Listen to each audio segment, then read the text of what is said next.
ආයිබෝවන් මේ තියෙන්නේ හලාවත ඉරණවිල යාකරන තොඩුවාව පාලම. ඉතින් පහුගිය ගම් වතුරට මේ පාලමේ පැත්තක්ම ගලවගෙන ගියා. මේ ආපු විශාල ජල කඳ දරා ගන්න බැරුව පැත්තක්ම ගලවගෙන ගියා. මැද යකඩ බාරක ගලවල විසික්කුණා. ඉතින් ඔබට හිතා ගන්න පුළුවන් මේ පාලම මේ තරම් විදියට ගලවාන යන තරම් ජල කඳක් ආවනම් මේ ප්‍රදේශයේ ජනතාවට කොයිතරම් පීඩනයක් එහෙම නැත්නම් කොයිතරම් ව්‍යසනයක් වෙන්නේ නැද්ද කියලා. ඒත් වශයෙන්ම මේ තොඩුවාව ගමේ පවුල් කිහිපයක් හැරුණාම ඊටු සියලු දෙනාම මේ ගම් වතුරට අහු වෙලා තියෙනවා. ඔවුන්ගේ සියලු බඩු බාහිර ආදිය මේ ගම් වතුරට ගහගෙන ගිහිල්ලා තියෙනවා. ඉතින් අද වෙනකොට අපි දන්නවා මුළු රටේම තත්ත්වය මේකයි. අපිට ඔවුන්ගේ මේ විනාශ වෙච්ච ජීවිත නැවත ලබා දෙන්න බැරි වේවි. ඒ වගේම ඔවුන්ගේ විනාශ වෙච්ච දේපල සම්පූර්ණයෙන්ම 100% යථාපත් කරන්න අමාරුයි. ඒවා සමහර නිවාස තියෙනවා සම්පූර්ණයෙන්ම යට වෙලා ඇත්ත වශයෙන්ම කොට්ට මෙට්ට නිදා ගන්න තැනක් නැහැ. ඒ වගේම ඉතින් ඔවුන්ට පොරවා ගන්න බෙඩ් සීට් එකක් නැති තත්ත්වයටපත් වෙලා තියෙනවා.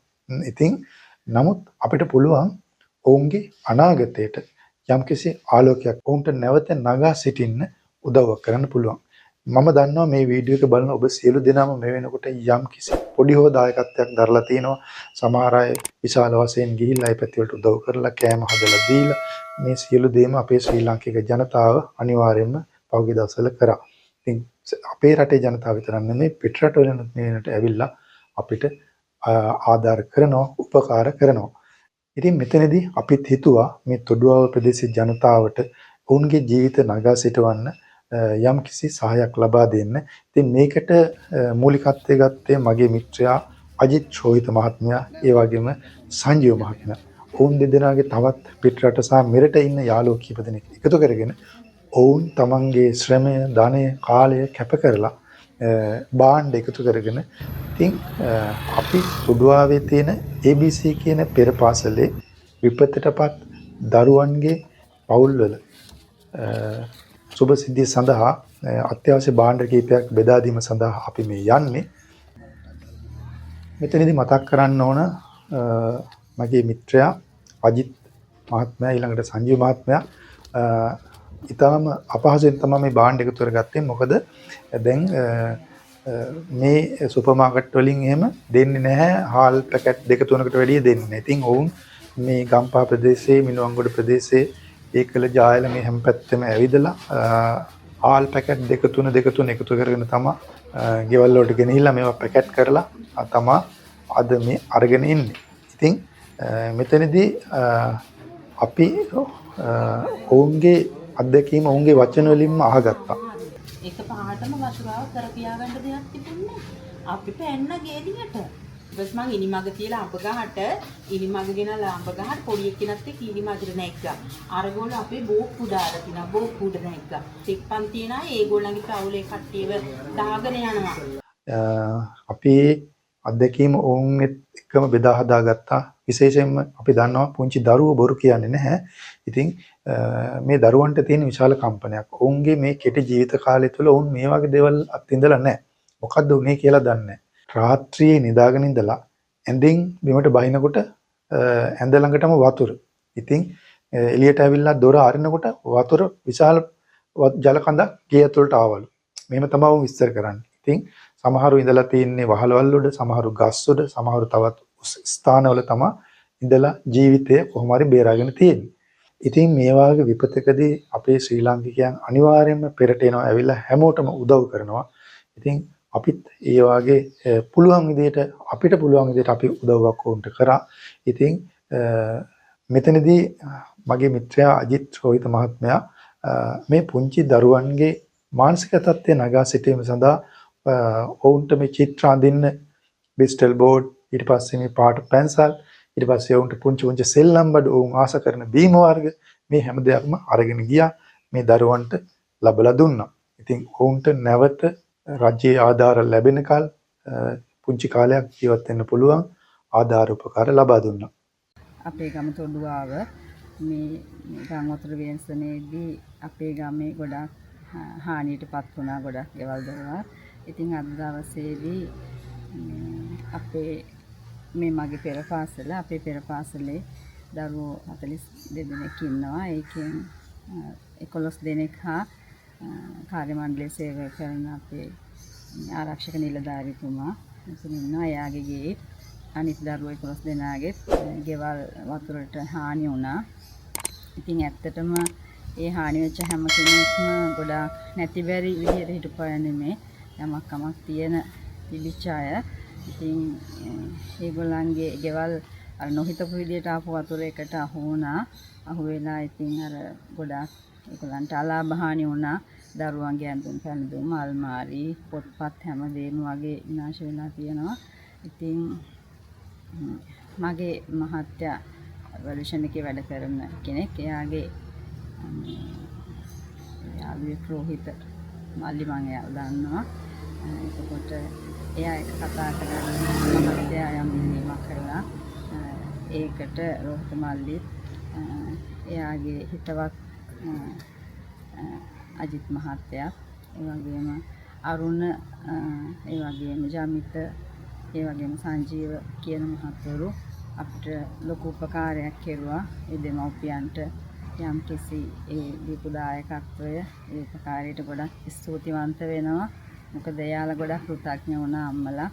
මට යද්දිත් කියලා ගියා ගොඩක් ස්තුතියි ගොඩක් පින් අයිති වෙනවා ටිෂි කියලා. ඉතින් ගොඩක් ස්තුතිවන්ත වෙනවා ඒ මහත්වරුන්ට මේ කරපු ලොකු පුණ්‍ය ක්‍රියාවට. එයාලටත් එයාලගේ පවුල්වල දරුවන්ට හැම කෙනෙක්ටම ඒ පින අයිති වෙනවා කියලා මම කියනවා. ගොඩක් ස්තුතියි.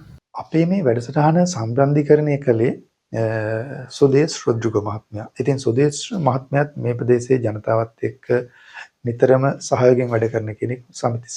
සමිති සමාගම් සමග ව්‍යාපාරික ස්ථාන සමග සහයෝගයෙන් වැඩ කරන කෙනෙක්. ඉතින් අපි මෙතනදී අමතක කළේ නැහැ මේ තොඩුවාවේ ජනතාව වැඩි ප්‍රමාණයක් ජීවත් වෙන දීවර කර්මාන්තයේ. ඉතින් අපි ඔවුන්ගේ දීවර කර්මාන්තයේ යෙදෙන මාළු වෙළඳ පොළටත් අපි ගියා. ඉතින් වෙනදා විශාල ප්‍රමාණයක් මේ ස්ථානයට ඇවිල්ලා දහස් ගණනක් ජනතාව ලොරි විශාල ප්‍රමාණයක් ඇවිල්ලා මාළු මිලදී ගන්නවා. ඉතින් අද මේ තැන කීප දිනක් තමයි හිටියේ මාළු මිලදී ගන්න ඇවිල්ලා. ඒ වගේම දැන් මේ පේන්නේ මේ මෙතන තියෙන මේ දීවරයන්ගේ බෝට් වලට ඉන්ධන ලබා ගන්න වෙනම ඉන්ධන පෙරවුම් හලක් තියෙනවා තොඩුවාවේ. ඉතින් මේ ඉන්ධන පෙරවුම් හල අද පාළුවට ගිහිල්ලා. ඉතින් අපි මෙතන ගිහිල්ලා ඔවුන් එක කතා බහ කරලා ඔවුන්ගේ චිත්ත ධෛර්යය වඩවන විදිහට අපි ඔවුන් එක කතා කරලා අපි හිස් අතින් ආවේ නැහැ. ඉතින් සුදේශ් මහත්මයා ඔවුන්ගෙන් ඒ මාළු ඉස්සු පොඩ මිලදී ගන්නත් පෙළඹුණා. ඉතින් ඒක අපි කරේ ඔවුන්ට ධෛර්යයක් වශයෙන්. අපි අද ඉන්නේ හලාවත තොඩුවාව කියන ප්‍රදේශයේ. මේ ප්‍රදේශයේ ජනතාව දීවර කර්මාන්තය තමයි තමන්ගේ ප්‍රධාන ජීවනෝපාය විදිහට භාවිත කරන. ඉතින් මේ පහුගිය ගම් වතුරත් එක්ක ඔවුන්ගේ සියලු ජීවිත විනාශ වෙලා බෝට්ටු ගහගෙන ගිහිල්ලා ගෙවල් වල තියෙන ඇඳුම් පොත්පත් සියල්ලම ගහගෙන ගිහිල්ලා ඊටාම අසරණ තත්යකටපත් වෙලා ඉන්නවා. ඉතින් අද දවසේ අපි මේ උත්සාහ කරන්නේ ඔවුන්ගේ ජීවිත යථා තත්ත්වයටපත් කරගන්න පුංචි ආධාරයක් නැත්නම් උපකාරයක් කරන්න. ඉතින් ඒ සඳහා මේකට පෙරමුණ ගත්තේ මගේ මිත්‍ර අජිත් රෝහිත මහත්මයා. ඒ වගේම මගේ මිත්‍ර සංජීව මහත්මයාත් මෙතන ඉන්නවා.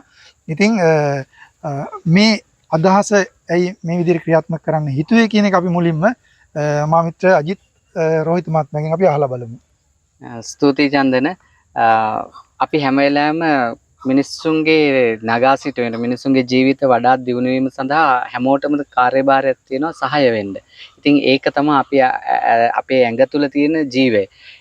මේ අවස්ථාවේ සියලු දෙනාගේ අවධානයට යොමු වුණේ සුලිකුණාටුව නිසා ලංකාවේ අසීරු තත්ත්වයටපත් වෙච්ච සියලු ජන ජීවිත. ඒ නිසා අපි මේ වෙලාවේ මේ තොඩුවාව ප්‍රදේශයට ඇවිල්ලා ABC පෙරපාසලේ පවුල් 21කට අපේ වෙළඳ පොළ වටිනාකමෙන් 72000ක් විතර වටිනා මුදල් ප්‍රමාණයක් වියදම් කරලා මේ අයට සහනාධාර ගෙනාවා.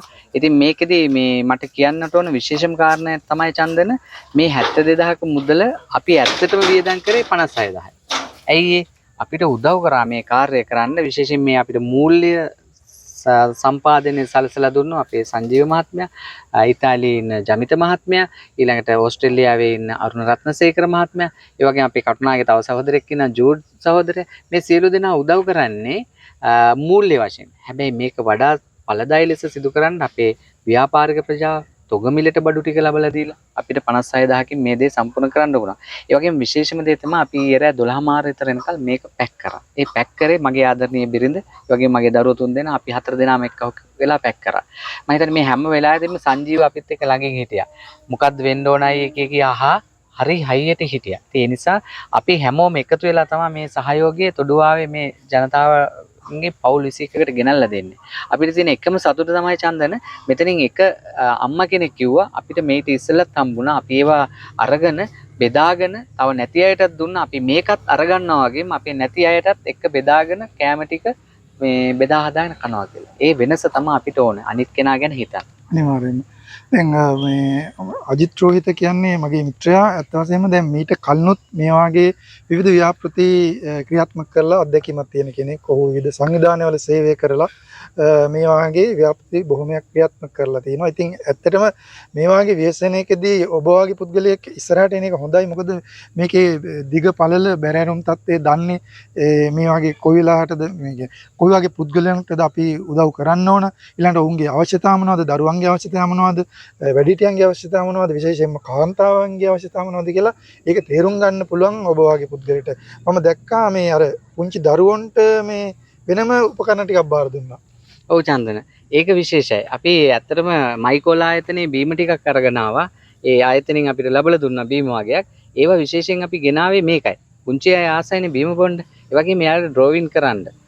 පාට පැන්සල්, පාට පැස්ටල්, ඩ්‍රෝවින් පේපර්ස් මේවත් අරගෙන ආවේ. එයාලව නැවත මතක් කරන්න ඔයාලගේ කාර්යය දැන් ඉගෙන ගන්නට තියෙනවා.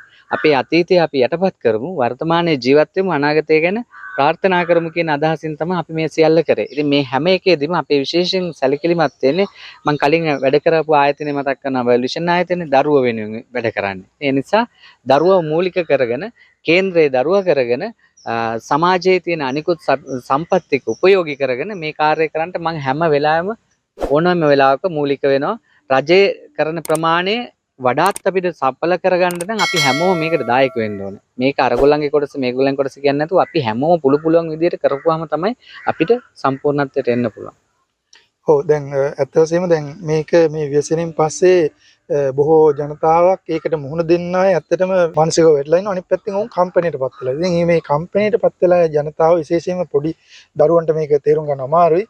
ඉතින් ඒ වාගේ උන් ඒ චිත්‍ර අඳින්න වාගේ දේවල් වලට යොමු කරන එක ඊටාම හොඳ කාර්යයක් වෙනවා. ඉතින් අත් වශයෙන්ම දැන් අපිට ඉල්ලීමක් කරන්න තියෙන්නේ හැම කෙනාටම මේ වාගේ දේවල් වලට සම්බන්ධ වෙන්න පුළුවන් විදිහට උදව් කරන්න. ඉතින් අපි ඉදිරියේදීත් මේ සම්බන්ධයෙන් කටයුතු කරන්න බලාපොරොත්තු වෙනවා. ජනතාවට සාමාන්‍ය ජනතාවට වාගේම ව්‍යාපාර කරන අය, පුංචි ව්‍යාපාර කරන අයට ඔවුන්ට යම්කිසි අතදීමක් කරන්න. ඒ වගේම ඒ අතදීමක් කරන ආයතන වලට සංවිධාන වලට ඔවුන්ගේ තොරතුරු ලබා දීලා ඒ සම්බන්ධයෙන් මගේ පෙන්වීමක් කරන්නත් බලාපොරොත්තු වෙනවා.